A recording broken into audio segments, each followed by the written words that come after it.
거룩하게 살게 하소서. 진실하게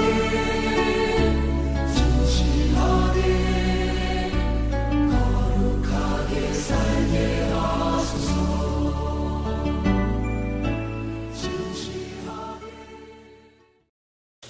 2013년 5월 19일 오순절 주일 설교 본문 말씀입니다. 사도행전 2장 1절에서 21절 말씀.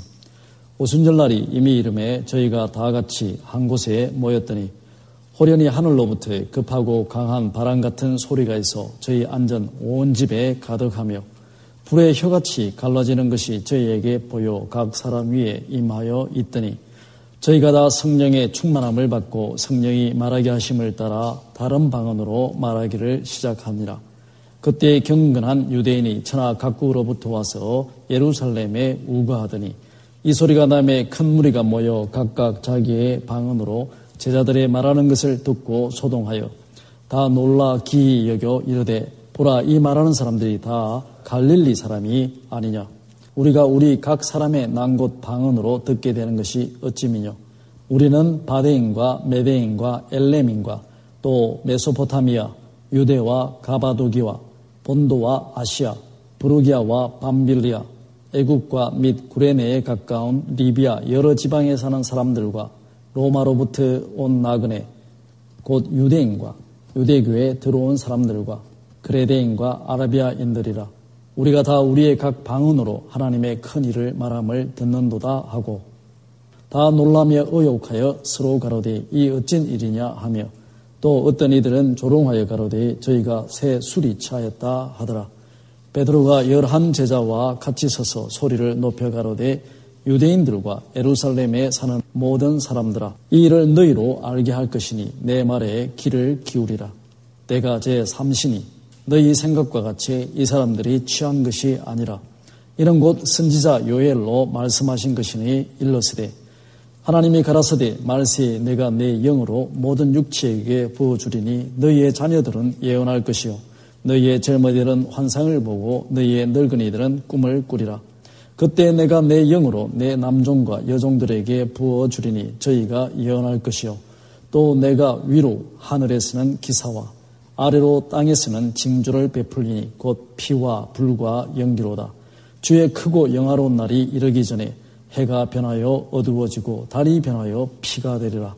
누구든지 주의 이름을 부르는 자는 구원을 얻으리라 하였느니라. 함께 기도하겠습니다. 하나님, 오늘 또 오순절 주일을 맞이하여 성령 강림을 기념하여 저희의 발걸음을 주의 전 앞으로 인도해 주셔서 감사함을 드립니다. 이 시간 저희들이 겸손한 마음으로 주의 보좌 앞에 모여 사오니 주여 이 시간 우리의 예배를 받으시고 또 우리의 눈을 열어주셔서 살아계시며 보좌에 앉으신 하나님의 형상과 영광을 보게 하시고 또 우리의 귀를 열어주셔서 하나님의 음성을 듣는 복된 시간이 될 수 있도록 축복해 주시옵소서. 주께서 살아계시고 말씀하시오니 주여 오늘도 나에게 말씀하시고 그 말씀으로 말미암아 나의 생각과 삶이 변화받는 복된 시간이 될 수 있도록 축복해 주시옵소서. 예수 그리스도 이름으로 기도하옵나이다. 아멘. 오순절은 구약성경의 절기입니다. 구약성경에 보면은 6월절이라고 대단히 중요한 절기가 있는데 6월절부터 50일째 되는 날을 우리는 오순절이라고 부릅니다. 6월절 바로 그 다음 날이 바로 안식일이기 때문에 실제 이제 오순절은 6월절로부터 시작해서 7번 안식일이 지나고 난 뒤 그 다음 날을 뜻합니다. 다시 말해서 7749니까 안식 후 다음 날이 이제 7번 안식 후 다음 날이 50일째가 되어서 그날이 오순절이다라고 불리게 되는 것입니다. 예수님이 6월절 바로 오는 안식일 다음 날 부활하셨기 때문에 그 예수님 당시에 오순절은 예수님 부활하신 날로부터 7째 7749일이 되는 날이 오순절이 되겠습니다. 부활절 후 7번째 안식 후 다음 날이 오순절이 되는 것이죠. 성경의 기록을 보게 되면 예수님이 부활하시고 난 뒤에 약 40일 정도 이 땅에 머물렀다라고 말씀을 하고 있습니다. 따라서 그렇게 따진다면 예수님이 부활 승천하시고 난 뒤에 약 9일 후 정도에 바로 오순절이 있었다라고 말씀할 수 있습니다. 사도행전 기사를 보게 되면은 사도행전 1장 4절에 예수님이 바로 승천하시기 전에 제자들을 불러 놓아놓고 말씀하시기를 예루살렘을 떠나지 말라. 내가 말한 대로 아버지의 약속한 것을 기다리라라고 말씀을 하셨습니다. 그 당시에 제자들은 예수님 승천하시고 나면 다 예루살렘을 떠나고 싶었습니다. 왜냐하면 예수님이 예루살렘에서 처형당했고 또 자기들이 예루살렘에 돌아가게 되면 이루 말할 수 없는 박해를 받게 되기 때문에 뿔뿔이 흩어지려고 했는데 예수님이 승천하시면서 말하기를 너희들이 대단히 두렵고 떨리지만 예루살렘을 떠나지 마라. 그리고 내가 말한 바 아버지의 약속한 것 성령을 말합니다. 성령을 예루살렘이 아니라 예루살렘이죠. 예루살렘에서 기다리라. 지금 사모님이 화났습니다. 제가 자꾸 예루살렘이라고 해가지고 예루살렘이죠. 누가 예루살렘이라고? 예루살렘에서 성령을 기다리라. 그래서 예루살렘으로 돌아가게 된 거죠. 그래서 예수님이 또 그 말씀하시고 말하기를 예루살렘에 돌아가서 아버지 약속한 것을 기다리는데 바로 너희들이 바로 같은 4절에서 말씀하시고 또 사도행전 1장 8절에서 말씀하시기를 성령이 너희에게 임하시면 너희가 권능을 받고 예루살렘과 유대와 사마리아와 땅 끝까지 이르러 내 증인이 되리라 말씀하셨습니다. 예수님 이 말씀을 하시고 난 뒤에 제자들이 보는 앞에서 하늘로 승천하시고 그리고 제자들은 예루살렘으로 가게 된 거죠. 그리고 이렇게 말씀하시고 난 뒤에 승천하시고 난 뒤에 약 9일 정도 후에 제자들이 약 120명의 갈릴리 출신들의 제자들이 그 예루살렘에 한 곳에 모여 있을 때 바로 약속하신 성령이 임했다라고 하는 겁니다. 그리고 성령이 임했고 오늘 저희들이 성경 기사에서 알듯이 성령이 120명의 남녀가 같이 섞여 있는데 그 남녀에게 골고루 불의 혀같이 각 사람에게 임하고 각 사람이 히브리 말이 아니라 또 자기들이 그 당시에 상업용어로 썼던 아람 말, 시리아 말이 아니라 또 그 당시에 교육받은 사람들이 썼던 단순히 그리스 말이 아니라 또 공식 문서상 사용했던 라틴어가 아니라 여러 자기 지중해 연안 각 지방의 말로서 이야기를 했다라고 하는 겁니다. 당연히 갈릴리 사람이다라고 하는 것은 그 속에 암시하는 바는 교육받지 못한 무지한 사람이다라고 하는 암시가 들어있습니다. 다른 나라의 말들을 다 이렇게 언어를 공부할 수 있는 사람들이 아닌데 그 사람들이 각각 라틴어부터 시작해서 아라비아 말, 아랍 말까지 또 그리스 말, 여러 그레네 사람들이 쓰는 말, 또 여러 주위의 말들로 그냥 성령이 내리면서 그들이 입이 터지면서 다시 말해서 다른 언어로 말들을 하며 여러 가지 하나님의 영광을 선포하고 예언을 하는 일이 생기게 된 것이죠. 우리는 성경 본문을 읽으면서 몇 가지 질문을 던지게 됩니다. 첫 번째 질문은 왜 예수님이 제자들은 예루살렘을 떠나고 싶어 했는데 자기를 십자가에 처형하고 또 그렇게 자기들을 핍박하려는 자들이 득실득실거리며 모여있는 그 예루살렘을 떠나지 말라라고 이야기를 했을까? 그것은 예루살렘이 평화의 기초이기 때문입니다. 예루살렘이란 말 자체가 Foundation of Peace, 평화의 기초라고 하는 말입니다. 하나님이 구약 성경에 예루살렘에 성전을 세우시고 평화의 기초에 하나님의 성전, 예루살렘이죠. 예루살렘에 성전을 세우고 평화의 기초에 성전을 세우고 하나님의 나라를 세웠습니다. 그 말은 예루살렘을 근거로 온 세계의 예루살렘과 같은 그런 평화의 성들을 짓겠다라고 하는 것이 하나님의 의도였습니다. 그런데 하나님이 그 예루살렘이 범죄하게 됐을 때 스스로 예루살렘을 파괴시키고 성전을 무너뜨리게 되는 것이죠. 예수님 당시에 유대인들도 아주 부패했기 때문에 하나님이 이 예루살렘을 다시 한번 멸망시키고 그들이 모여서 예배드리는 성전을 파괴시키기로 결정을 하셨습니다. 그러나 새로운 나라, 하나님의 나라 교회는 그 평화의 기초에서 시작되었어야 한 것이죠. 그래서 예수님이 제자들에게 비록 두렵고 떨리지만 예루살렘을 맞나요? 예루살렘을 떠나지 말라라고 말씀하셨습니다. 그래서 그들은 평화의 기초 성으로, 평화의 성으로 들어가게 되고 그 평화의 성에 성령이 가면서 첫 번째 기독교회가, 예루살렘 교회가 바로 평화의 성에서 시작되었습니다. 평화의 성에서 시작된 이 평화의 도시가 제자들을 통해서 예수님의 따르는 그런 충성된 사역자들을 통해서 온 세계에 전파되게 된 것이죠. 두 번째 던지는 질문은 예루살렘에서 교회 성령이 임하고 교회가 시작됐다 하더라도 왜 꼭 성령을 기다려야 했는가? 성령이 없어도 예수님이 승천하고 난 뒤에 사람들이 결집되어서 야, 우리 이제 교회 시작한다. 요즘 한국 사람 하듯이 헌당 예배를 드리든지, 교회 개척 예배를 드리든지, 교회 개척했습니다 하고 광고를 하든지, 어쨌거나 그 예루살렘에서 성도들이 모여서 이것이 첫 번째 기독교이다라고 그냥 시작하면 될 텐데, 왜 꼭 성령을 기다려야 했는가? 예수님은 사역하면서 이 예루살렘이 멸망될 것뿐만 아니라 바로 너희들이 하나님을 만나는 장소인 이 성전도 멸망될 것이다라고 하는 것을 반복적으로 예언을 하셨습니다. 그렇기 때문에 곧 조금 있으면 40년 뒤에 로마 군단들에 의해서 이 성전은 없어지는 겁니다.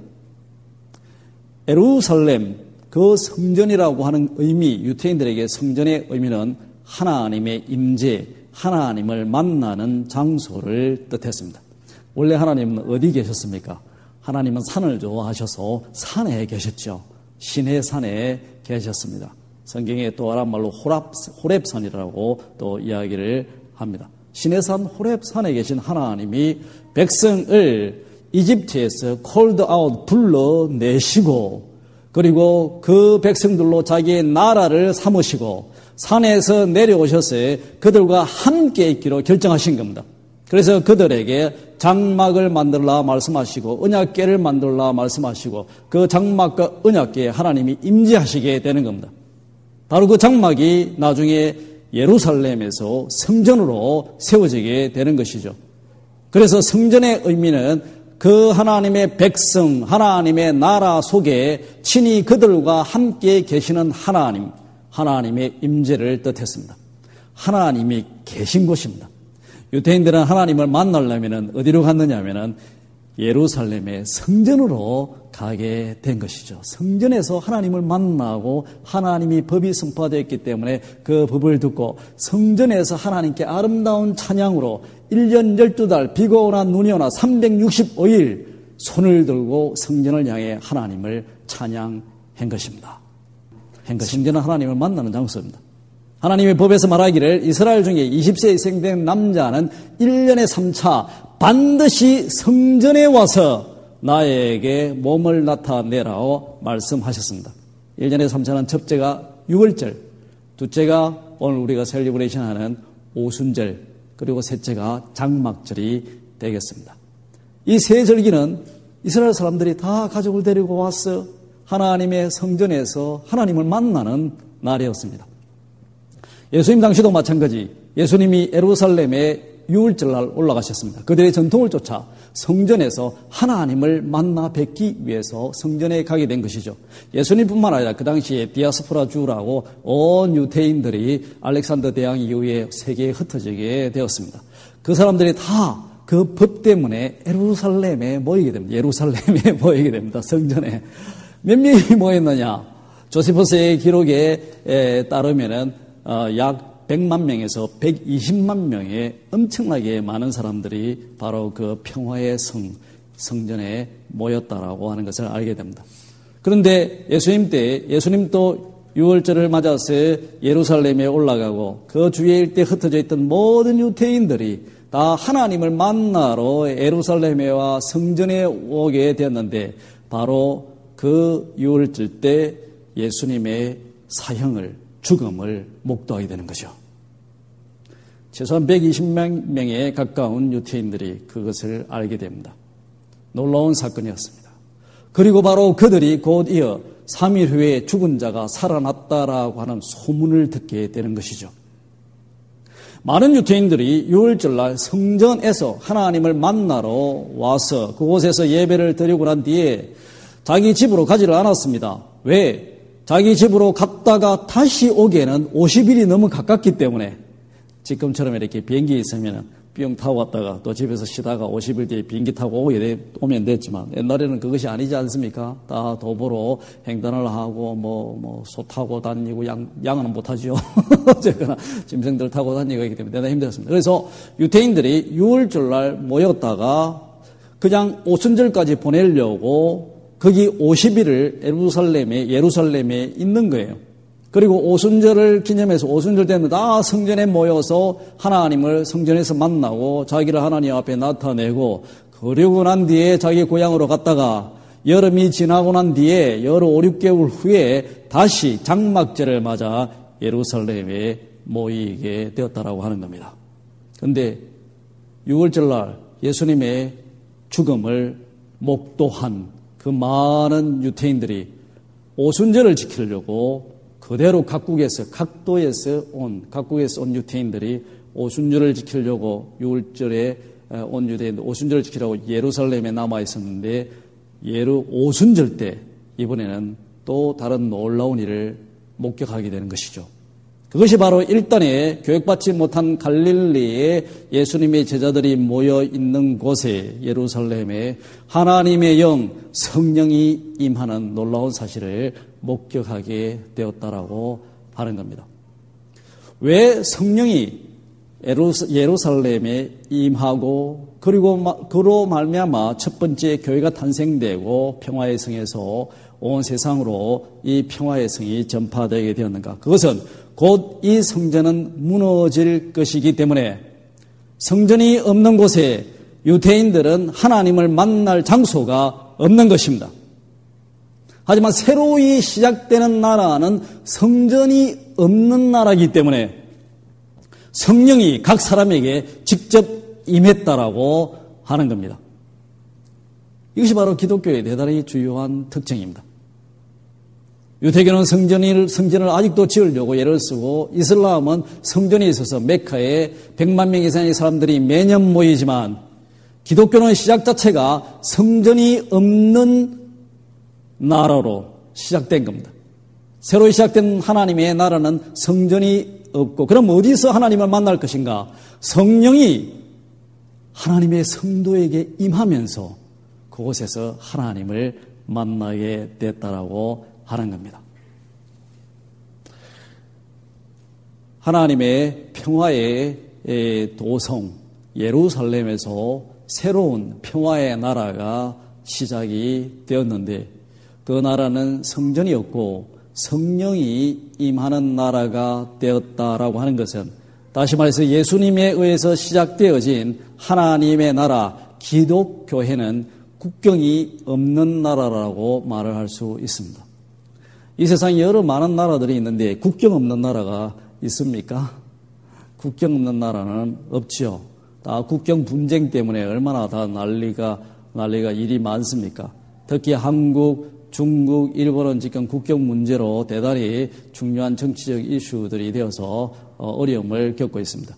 또 일본은 뒤에 큐를 열도 쪽에는 러시아와 국경 분쟁을 맺고 있는 것이죠.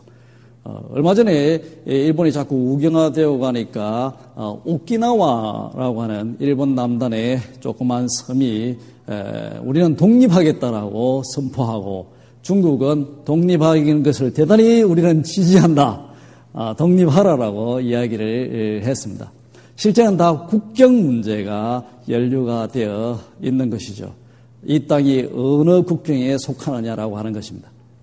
바로 오키나와라고 하는 그 조그만 섬은 실제 일본 땅이 아니었습니다. 1800년대에 중엽에 메이지 유신 때 거기에는 다른 왕국이었습니다. 조그만 왕국, 류큐 왕국이라고 하는 조그만 독립된 왕국이 있는데 메이지 유신 때 강제적으로 일본에 병합되게 되는 겁니다.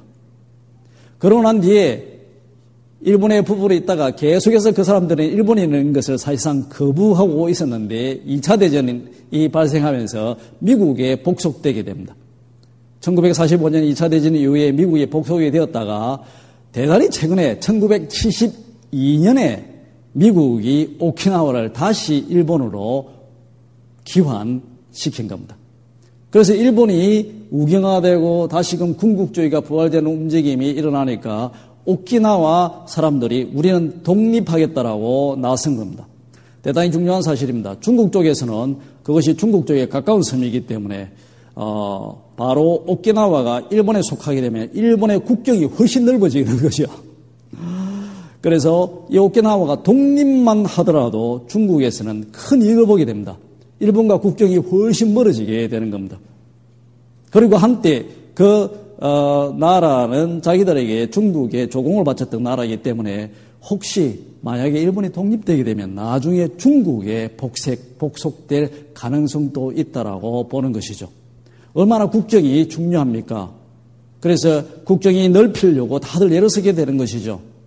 독도가 그냥 조그만 땅이지만 일본에 복속이 되게 되면 일본 국경이 대단히 넓어지게 됩니다. 한국의 국경은 실제적으로 다시금 축소되어지게 되는 것이죠. 모든 나라는 국경을 가지고 있습니다. 그리고 그 국경은 단순히 나라의 땅이라는 의미보다 훨씬 중요한 많은 의미들을 가지고 있습니다. 저도 무술을 되게 좋아하는데 우리 조선의원인데 무술을 되게 좋아하시는 것 같더라고요. 태권도 학기도 막 다 하시고 그러니까 제가 좋아하는 무술 중에 한국에 우리 최배달이라고 하시는 분이 일본에 건너가셔서 만드는 무술이 있습니다. 극진 가라데라고 들어보셨나 모르겠네요. 극진 가라데. 일본 말로는 가쿠신 가라데라고 유튜브에 가서 찍으면 가쿠신 가라데 격투기의 멋진 장면들을 보시게 됩니다. 제가 자주 이제 보고 되게 좋아하는데 그 가라데라고 하는 게 사실상 사람들이 일본 무술인 줄로 알고 있는데 일본 무술이 아닙니다. 오키나와 무술입니다. 대단히 아이러니한 것은 오키나와 사람들이 일본과 싸우기 위해 개발한 무술이 가라데가 되겠습니다. 일본과 싸우기 위해 오키나와 사람들이 농사 짓다가 자기들이 갖고 있는 연장들 삽이라든지 내지는 낫이라든지 뭐든지 짝대기라든지 그 가지고 있는 현장에서 일본이 침입해오면 일본과 싸우기 위해서 무술을 개발한 겁니다. 그것이 바로 가라데입니다. 일본에 복속되면서 일본 본토에 좀 점해졌는데 본격적으로 일본 무술로 전파된 것은 2차 대전 이후에 미군이 오키나와에 상륙하면서 일본을 점령했는데 미군들 입장에서는 역사를 모르니까 다 일본 사람들인 거 일본 땅인 줄 알은 거예요. 그러고 나서 보니까 오키나와에 대단히 발달된 무술이 있다는 것을 알게 되고 그 가라데를 미국에 전파하면서 가라데가 일본 무술로 세계에 전파됐다라고 하는 겁니다. 단순히 국경 문제가 아니라 그 국경은 영토와 언어와 문화와도 깊은 연관을 가지게 됩니다. 어디까지가 내 나라냐라고 하는 것은 언어의 문제와도 관계되고 문화와 전통 문제도 관계되죠. 저도 오키나와가 독립했으면 좋겠어요. 그래서 더 이상 가라데가 일본 무술이 아니라 오키나와 마셜아트라고 세계에 전파되기를 바랍니다. 한국은 계속해서 태권도는 우리나라 무술로 좀 남아있으면 좋겠고 태권도는 우리나라 거니까 일본이 자기 나라 무술이라고 하는 것은 실제적으로 사무라이 시대가 끝나면서 겐도라고 하는 금도밖에는 없습니다. 국기로서. 그것이 일본 무술인 것이죠. 그래서 이렇게 대단히 언어와 문화와 깊은 관계를 국경은 가지고 있게 됩니다. 대단히 중요한 한 가지 사실은 오순절날 성령이 임했을 때 여러 사람들이 각 나라의 말로 이야기를 했다라고 하는 겁니다. 전혀 언어 공부를 안 한 무식한 사람들인데 성령이 임하면서 여러 나라의 말로 했다라고 하는 것. 그것은 도대체 무슨 의미를 가지는가? 바로 그것은 새로 시작하는 나라는 국경이 없는 나라며 대단히 다민족 나라다라고 하는 것을 뜻합니다. 다민족 나라다라고 하는 것은 다문화 나라다라고 하는 것을 뜻합니다. 거기에는 특정한 하나의 언어가 있는 나라가 아니라 또 동시에 새로 시작하는 나라는 특정한 문화만 갖고 있는 나라가 아니다라고 하는 것이 오순절의 주요한 의미가 된다라고 하는 겁니다. 오순절에 시작된 교회는 국경이 없는 나라, 그 말은 곧 국토가 없는 나라를 말하고 하나의 언어만에 종속된 나라가 아니고 하나의 민족이나 하나의 문화에만 종속된 나라가 아니다라고 하는 것을 온 세상에 선포하고 있는 것이죠. 일본 사람들은 일본어가 자기의 일본어고 한국 사람은 한국말이 한국말입니다. 일본이 한국을 병합했을 때 어떻게 하면 한국 사람의 문화를 죽이고 이 한국이라고 하는 나라의 조선을 일본에 완전히 병합시킬 것인가? 바로 언어 말살 정책을 베푸는 것이죠. 조선말을 못 쓰게 하고 일본말을 가르치기 시작한 겁니다. 그래서 한국말을 못 쓰게 하게 되면 한국 민족은 죽는다라고 생각을 한 겁니다. 사실 한국 사람은 그런 두려움 속에서 한국말을 지켰습니다. 옛날에 한국에 글자가 없을 때 중국에서 한자를 빌려다 썼는데 한국 사람들은 글은 빌려 썼지만 절대 말은 배우지 않았습니다. 너무나 아이러니한 것은 한국 사람들이 한자를 빌려서 한자를 썼는데 다 그것을 한국식 발음으로 고쳤다라고 하는 겁니다. 그리고 누가 중국에서 갔다 오거나 해서 중국말을 하게 되면은 그 중국 언어를 대단히 천박하게 생각했다라고 하는 겁니다. 그런 중국말을 갖다 쓰면서 중국 발음이나 중국말은 한국 사람들은 너무 천박하게 여긴 거예요. 한국말 언어를 보존시키는 것은 바로 민족이 살아남는 하나의 수단이었습니다. 구약의 이스라엘 사람들도 자기의 언어인 히브리 말을 지키려고 무진예를 썼습니다.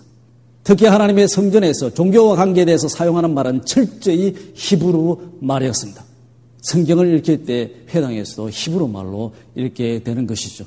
히브리 말로 된 성경, 그것만이 자기들의 참다한 하나님의 말씀으로 생각하고 거기에 모든 권위를 뒀습니다. 그런데 일단의 유태인들이 새로 나라가 시작되면서 말을 하는데 성령이 임하며 히브리 말을 한 것이 아니라 여러 각국 나라의 말로 했다라고 하는 겁니다. 새로 시작하는 나라, 그 나라는 성전이 없는 나라, 국경이 없는 나라, 국토가 없는 나라, 그리고 여러 민족이 함께하는 나라, 여러 문화가 함께하는 나라의 시작을 뜻합니다. 오늘은 미국 때문에 이런 다 언어와 여러 가지 다 문화에 익숙해졌지만 2000년에는 대단히 2000년 전에는 새로운 나라의 탄생을 뜻하는 것이죠. 대단히 유니크한 나라를 말합니다. 또 더불어서 이런 국경이 없고 국토가 없는 나라의 탄생 자체가 영적인 나라의 탄생을 뜻합니다. 인류 역사로 대를 봐더라도 어느 나라에 국토가 없는 나라가 있습니까? 국경이 없는 나라가 있습니까? 우리는 우리의 몸을 가지고 있고 우리의 몸속에 영혼이 있습니다. 우리는 이 몸을 우리의 바디라고 이야기하죠. 이 바디 안에 나의 영이 그대로 들어있는 것입니다. 영과 육체가 이탈되게 될 때 나의 혼이라고 불리는 마음은 영에 속하게 됩니다.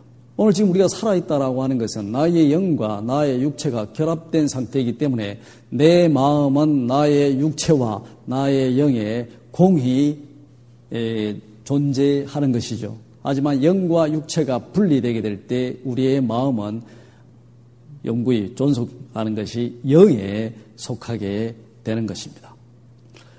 교회라고 하는 것, 나라라고 하는 것은 항상 국토가 있는 것이죠. 국토가 있고 그것은 우리의 몸과 같은 것입니다. 그 속에 혼과 마음을 이루고 있는 것이 사랑과 문화와 전어와 그런 어떤 정신들이 있게 되는 겁니다. 국토가 없는 나라는 존재하지 않습니다. 하나님의 나라, 시작된 나라가 국토가 없다라고 하는 것은 대단히 영적인 나라다라고 하는 것입니다.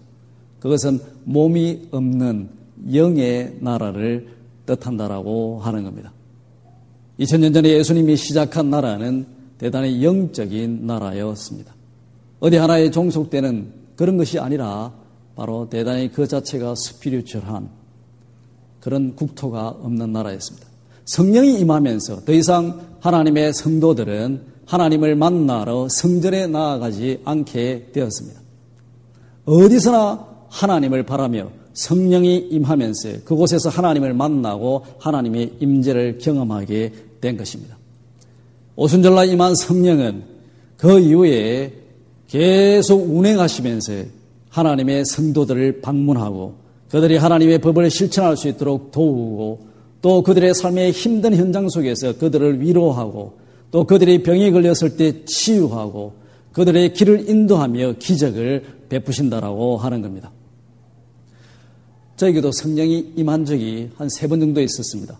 물론 하나님의 음성을 들은 적도 있고 놀랍게 몸이 치유된 적이 있었지만 성령이 거룩한 영이 나에게 임했구나, 나를 방문했구나라고 하는 느낀 것은 제 인생에 한 3번 정도 있었던 것 같아요. 1980년도에 우연히 한날 여름에 앉아서 성경을 읽고 있는데 거룩한 영, 성령이 임했습니다.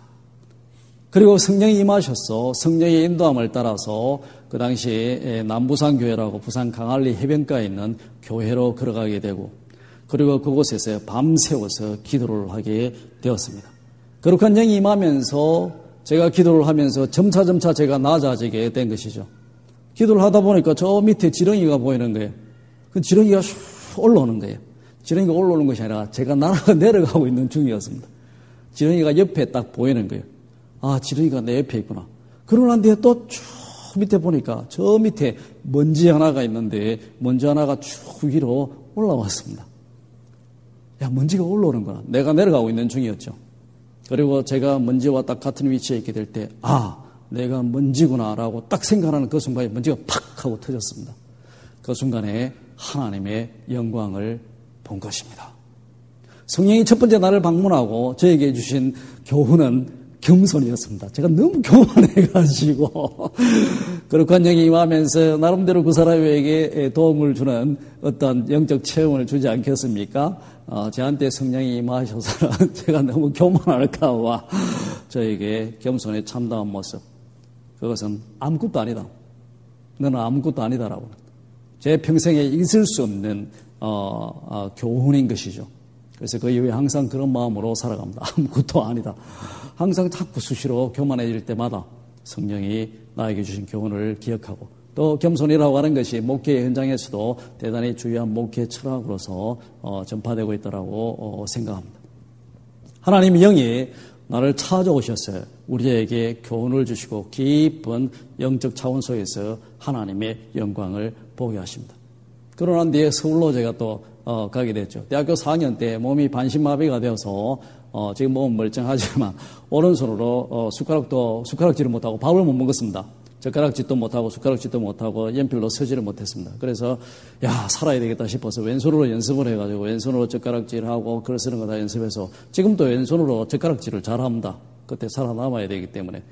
그런데 좀 있다가 몸이 어느 한날 반신마비가 되어서 발도 못 쓰게 되었습니다. 그래서 걸어갈 때 벽을 짚고 젊은 대학생이 그렇게 걸어가게 된 것이죠. 정말 고통스러운 삶을 살았습니다. 그래서 이제 발도 못 쓰고 반신마비가 됐구나. 그래도 살아야 되겠다는 그런 강한 집념이 있었던 것 같아요. 그래도 나는 살 수 있어. 나중에 팔 하나 자르면 왼손으로 살면 되지. 발 하나 자르면 한 발로 살면 되지 뭐. 그러고 아주 씩씩하게 잘 살았는데 1941년 1월달 한날 딱 1984년 1월달 한날 딱 자리에서 일어나는데 머리가 멍해지는 거예요. 반신마비 된 것만 좋은데 그래도 머리는 괜찮았는데 머리에 뭐가 확 올라오면서 아무 생각이 없었습니다. 제일 먼저 생각이 뭔지 아세요? 제 이름. 나 이름 뭐지? 내 이름 뭐지? 이름 생각이 안 나는 거예요. 좋은 이름도 아니지만 이름 생각이 안 나요. 그 다음에 두 번째 생각한 게 뭔 줄 압니까? 1 더하기 1이 뭐지? 1 더하기 1이 뭐지? 1 더하기 1이 뭐예요? 이잖아. 그게 생각이 안 나는 거야. 1 더하기 1이 뭐지? 그래서 그날 딱 자리에서 일어서자마자 가방에 성경 찬송 딱 넣고 그 당시에 북한산에 지금 있는지 모르겠지만 할렐루야 기도원이라고 하는 곳이 있습니다. 할렐루야 기도원에 금식 기도를 하러 올라간 거예요. 아무도 이야기하지 않고. 그래서 앉아가지고 하나님 살려달라고 얼마나 기도했는지 모릅니다. 이거 웬일입니까? 아무 생각을 못 하는 거예요. 낮에 아무도 없는데 북한산에 올라가가지고 앉아서 낮에 기도하고 저녁에 캄캄한 밤에 올라가서 기도하고 3일을 금식 기도했습니다. 가장 큰 유혹은 사탄이 아니라 기도원 원장 선생님이 자꾸 내려서 밥 먹으라고 금식 기도하고 올라갔는데 기도원 원장 선생님이 똑똑 떠들면서 학생 내려와서 밥 먹어. 우리 여기 야채 여기서 키운 야채 유기농 그거하고 삼사 먹으면 맛있다고. 유기농이 있으니까 같이 자꾸 내려와서 먹어라. 저 금식기도 하러 왔는데, 나도 젊었을 때 많이 해봤는데, 몸만 배려. 그냥 내려와. 식사 때마다 자꾸 그래갖고 정말 유혹이 됐는데, 그래도 참고 3일 동안 먹지 않고 이제 금식기도로 성공적으로 마쳤습니다. 3일 지나고 나니까 좀 정신이 들더라고요.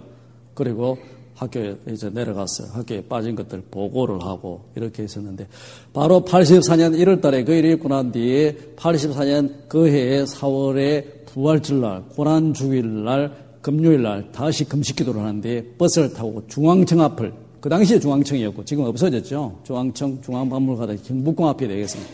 정확하게 그 광화문 앞이죠. 광화문 앞을 버스가 딱 지나가는데 버스 안에서 나는 죽는다는 생각이 딱 오더라고요. 사람이 죽는다고 아파서 죽는다는 것이 아니라 자기의 생각, 마음 자체가 죽는다 생각이 들 때가 있습니다. 이제 아무리 넌 괜찮다 그래도 아니야 나 죽는다는 걸 자기가 아는 거죠. 자기가 이제 죽을 때가 다 됐구나. 나 이제 죽는구나.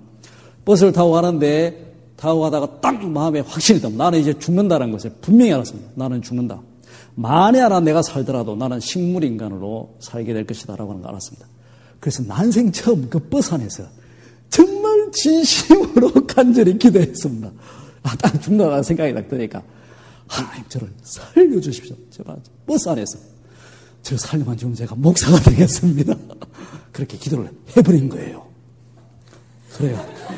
그날이 금요일인데 그러는데 토요일 지나고 주일날 부활절 지나고 그날 아침 몸이 깨끗이 나은 겁니다.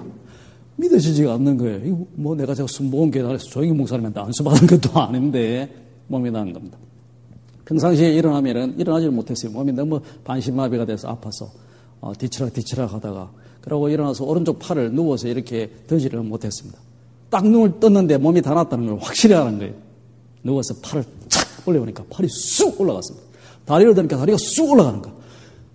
세상에 이런 일이 있을 수 있는가? 2시간을 계속 누워서 뒤척거리면서 팔 올리고 확인하느라고 몸이 다 나은 겁니다. 그러고 딱 일어났는데 이제 뭘 해야 될 건가 고민 속에 빠져야 되는 거예요. 학교를 가야 되나? 이제 내가 하나님이 다 나를 낳게 했으니 지금 종로에 나가서 예수 믿다고 내가 싫어하는 사람들처럼 종로를 다니면서 막 지하철에 가서 나도 그래야 되나 막 고민이 되는 거예요. 이 일을 어떻게 하나? 학교는 졸업해야 되나? 학교 졸업하면 뭐 하나 싶은 생각이 막 또 들고 어떻게 하나? 그러다가 대학교 4학년 때 DDDF 성적이 완전히 엉망이 돼가지고 대단히 이제 공부를 해요. 공부를 못 하겠더라고요. 그러는 뒤에 군대는 가야 되니까 군대 갈 때가 된 겁니다. 몸은 아프고 그렇다고 내가 성령이 내가 임하고서 하나님이 나를 치유했다고 국가가 나를 또 인정해서 뭐 군대 안 보내는 것도 아니잖아요. 나라의 법대로 군대를 가야 되니까 고민이 됐습니다. 그래서 이거 어떡하나. 몸이 완전히 나았는데도 머리는 이제 맑아졌는데도 그럼에도 불구하고 체력이 너무너무 약해졌기 때문에 제가 제 친구를 대동하고 학교 운동장에서 턱걸이를 16개를 해야 통과가 되는데 딱 해보니까 2개 딱 하고 3개를 못 올라가더라고요. 그러고 당시에 1500m, 2000m인가를 주파를 해야 되는데 운동장 한 바퀴 떼고 나니까 헤헤거려서 넘어졌습니다. 정인이 있습니다. 2주 딱 전이에요. 그래서 학교에서 집으로 버스를 타고 오면서 기도를 해야 되겠다 생각이 들더라고요. 학교가 다 중간에 내려서 그 당시에 평안장로교를 다녔는데 순화동에 버스를 해서 내려서 평안장로교의 지하실에 가서 아무도 없었습니다. 무릎을 꿇고 하나님께 기도했습니다. 하나님 저를 좀 살려주십시오. 군대를 가야 되는데 장교로. 물론 장교로 가게 된 사연들은 원래는 군대를 안 가려고 체력 뭐죠 이거 병무청에서는 신체검사 하러 갔죠. 신체검사 하러 딱 가니까 그 앞에 앉아 검사관이 소령이시더라고요. 우리 조소령님처럼 소령님이 딱 앉아 있는데 그래서 딱 우리 보고 그래 아픈 데는 없나 그래서 제 진짜 아픕니다. 너무 아파서 군대 못 가겠습니다. 그때 소령님이 딱 쳐다보니까 제가 아픈데 온몸 벗으면 몸이 너무 좋은 거예요. 몸은 진짜 아픈데 벗으면 몸이 너무 좋으니까 소령님이 딱 보더니 아마 팬티만 입고 앞에 서 있었으니까 화를 내면서 욕이란 내가 알고 있는 모든 욕과 거기서 듣도 보도 못한 욕들, 군대 안 가려고 거짓말 한다고. 이루 말할 수 없는 욕을 듣고 A, 제일 높은 거, 제일 좋은 거 판정 딱 받았습니다. 그러는데 와, 진짜 아픈데 이거 믿어주는 사람이 없는 거예요. 몸이 너무 보기가 너무 좋으니까. 그래가지고 장교로 가야 되겠다.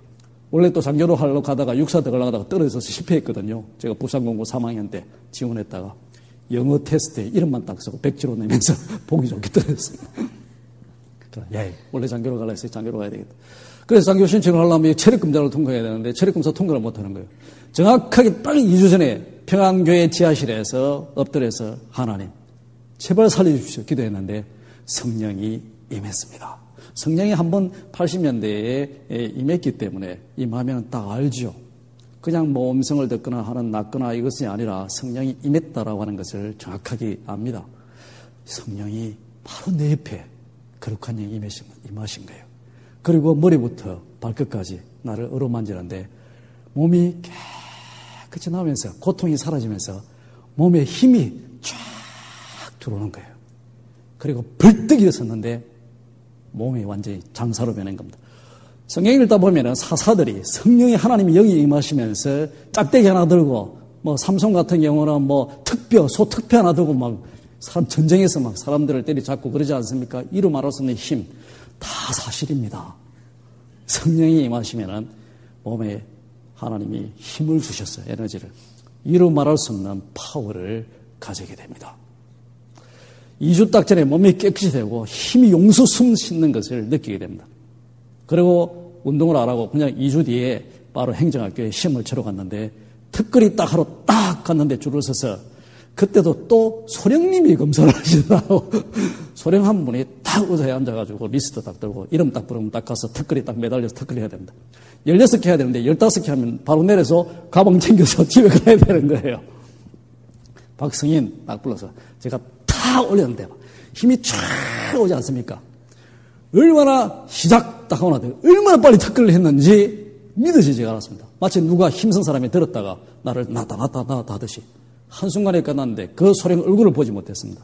그래서는 다리만 보고 숫자만 시알리기 때문에 그 검사관 얼굴을 보고 검사관이 내 이름 부르고 얼굴 들기 전에 내려왔습니다. 내려와. 정말입니다. 그래서 바로 16개가 끝나고 그 다음에 2000m 주파 신나게 잘하고 그리고 장교로 인간을 하게 된 거죠. 바로 그때 성령이 나에게 두 번째 임했습니다. 그리고 원주에 가서 군대에서 예하부대 소대장을 하게 되는데 원주에 가니까 맨날 군사령부에 있어서 비상이 걸리는 거예요. 비상이 막 걸리니까 몸이 또 아파오는 거예요. 몸이 정말 죽겠다.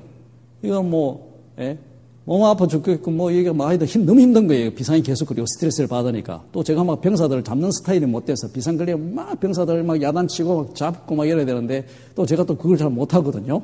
병사들이 알아서 해주면 좋은데 또 병사들이 협조를 안 해주니까 나중에 너무 스트레스를 받아가지고 한 번은 식당에 앉아있는데 총을 찾고 있는 나의 모습. 나 스트레스 너무 받아서 못 살겠어. 총을 샀는데 만약 그때에 옆에 M16이 있었으면 자살해서 죽었을 거예요. 총이 없는 거예요.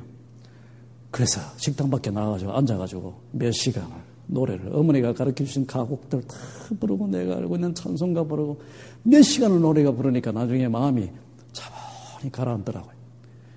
그렇게 힘든 삶을 살았습니다. 그런데 그 예하부대 소대장 할 때 몸이 아프고 계속해서 스트레스를 받으니까 나중에 어떤 생각이 드냐면 아니 내가 몸을 깨끗이 낫게 해주면은 목사가 된다 했지 언제 내가 이렇게 아프면서 목사가 된다고 했나. 이렇게 아프고 목사할 바에야 그냥 아프고 안 하지 생각이 들더라고요. 그래서 결정을 했습니다. 하나님 몸이 이렇게 아픈데 왜 내가 몸이 아픈데 목사해야 합니까? 이제 없던 일로 하고 나는 내가 알아서 할 거니까 전혀 계약 끝입니다. 목사 안 하기로 결정을 한 거예요. 그러고 바로 어머니에게 부산에 전화를 했습니다. 약재 먹어야 되니까 돈 좀 보내라고. 그래서 어머니가 돈을 보내가지고 그 돈을 딱 가지고 내가 알아서 하자. 내 몸인데 내가 약재 먹고 최선을 다해서 나으면 나았고 안 나오면 죽으면 되지. 죽으면 되는 거지 뭐. 생각이 딱 결정이 된 거예요. 그래서 돈을 딱 받아가지고 바로 원조 중앙시장이 있는데 중앙시장 바로 위에 한 그게 번화가입니다. 뭐 번화가 해봤자 서울 같지는 않지만 큰 길이 있고 대단히 복잡한 곳이에요. 바로 거기에 한의원이 있습니다. 그 한의원에 딱 간 거예요. 한의사가 제 진맥을 딱 맡아보고 한 50대 중반 되신 분인데 자기 한의사 생활하면서 이렇게 몸에 화가 많은 사람은 처음 봤다는 거예요. 화라는 뜻이 정확하게 뭔지는 모르겠지만 몸에 화가 가득 찼다라고 합니다. 그리고 약을 지어줘야 되니까 반드시 약을 드셔야 되니까 약을 지어줄 거니까 약을 끓여서 하루에 3번을 마시라고 하더라고요. 제가 죄송하지만 약을 끓일 수가 없습니다. 약기를 뭐 장소도 없고 뭐 약탕이나 이런 게 없습니까? 없습니다. 그 당시에 비옥교회 생활했는데 비옥교회에서 약을 한 약을 끓여 먹을 수는 없잖아요. 제가 사실 원주의 비옥교회에서 생활하는데 약을 끓여 먹을 수 없습니다. 그 한의사가 참 너무 고마운 것이 젊은 장교가 와가지고 다 죽게 돼 있는 모습을 보니까 너무 불쌍한 거예요. 자기 그 한의원에서 약을 끓여주지를 않는다고 약을 달여주지를 않았습니다. 우리 한의원에는 약 달여서 봉투에 넣는 시설도 없고 해서 우리는 약을 달여주지 않는데 너무너무 젊은 사람이 안 됐으니까 내가 특별히 우리 와이프한테 이야기해서 약을 달여 먹을 거니까 부대에 출근하기 전에 아침에 와서 약 한 잔 마시고 점심 때 나와서 한 잔 마시고 퇴근하면서 마시고 가라고. 약에 문 열고 들어오면 저 앞에 테이블에다가 약을 해놓겠다 그러더라고요. 그 약속대로 알았습니다. 너무 감사합니다. 너무너무 고맙잖아요. 그래서 자신있게 야 이제 약 먹자. 그리고 그 한의원 문을 딱 열고 딱 밖에 나오면 바로 차들이 막 다니는 큰 길입니다. 사람들도 다니고 대단히 번화한 길입니다. 한낮이었습니다. 그 한의원 문을 열고 딱 나왔는데 성령이 임한 겁니다. 그리고 몸이 싹 깨끗이 나은 거예요. 고통이 다 사라지면서 정신이 말똥말똥해진 거예요. 그 순간에 하나님께 회개했습니다. 죄송합니다. 하나님 계셨군요. 너무 그 감격을 잊을 수가 없는 거예요. 그런데 앞에 막 차들은 다니고 뺑빵빵빵하고 사람들은 다니고 한낮인데 그곳에서 성령이 임하신 겁니다. 물론 성령이 임했지만 돈은 지불했기 때문에 제가 하루에 3번씩 가서 한 약은 꼬박꼬박 먹었죠. 하나님의 영, 2000년 전에 오순절날 성도들에게 임하신 그 하나님의 영이 성전은 없지만 이제 성도들을 운행하시며 성도들을 방문하시고 찾아가셔서 하나님과의 만남을 제공합니다. 그리고 그 성도들을 위로하고 치유하고 인도하시는 것을 믿으시기 바랍니다. 하나님의 영은 세계 어디나 갑니다. 하나님의 나라는 국정이 없는 나라, 국토가 없는 나라이기 때문에 영적인 나라이기 때문에 달나라에 가서 예배를 드리도 그곳에도 하나님의 영이 임하십니다. 화성에 사람이 가서 산다 할지라도 그곳에 예배 드리는 자가 있다면 하나님의 영은 그곳에 임하며 그것도 하나님의 나라가 된다라고 하는 겁니다. 하나님의 영은 집에서도 임하고 교회에서도 임하고 한낮 대백주 대낮에 사람들이 많이 다니는 그 번화한 곳에서 영은 임한다라고 믿으시기 바랍니다. 성경책을 읽을 때도 임하고 그리고 또 기도할 때도 임하고 심지어 하나님께 분노하고 대들고 이제 끝이다라고 선포했을 때도 성령이 임한다라고 하는 것을 믿으시기 바랍니다. 2000년이나 임하신 그 성령이 오늘도 우리의 가운데 임재하시고 성령이 이곳에 계시며 우리의 예배를 받으시고 우리의 삶 속에 함께 하시면서 여러분들이 혼란과 고통 속에 있을 때 하나님 옆에 머리 숙일 때 그곳이 어떤 곳이든 어떠한 때이든 영이 임하셔서 여러분을 위로하시고 치유하시고 여러분의 삶을 인도하신다는 것을 믿으시는 저와 여러분이 되기를 주의 이름으로 축원드립니다. 하나님 오늘 오순절 주일을 맞아서 성령의 강림하심을 또 예루살렘의 첫 하나님의 새로운 나라가 탄생하심을 기념하며 이 땅 위에 새로운 나라를 시작하신 하나님께 감사와 찬송과 영광을 드립니다. 매주일 주 앞에 나와 영으로 하나님 앞에 예배드리며 하나님을 만나는 자가 되게 하시고 우리의 삶 속에 항상 성령을 의지하며 성령과 동행하며 하나님과 함께 동행하는 삶을 사는 저희가 될 수 있도록 축복해 주시옵소서. 예수 그리스도 이름으로 기도하옵나이다.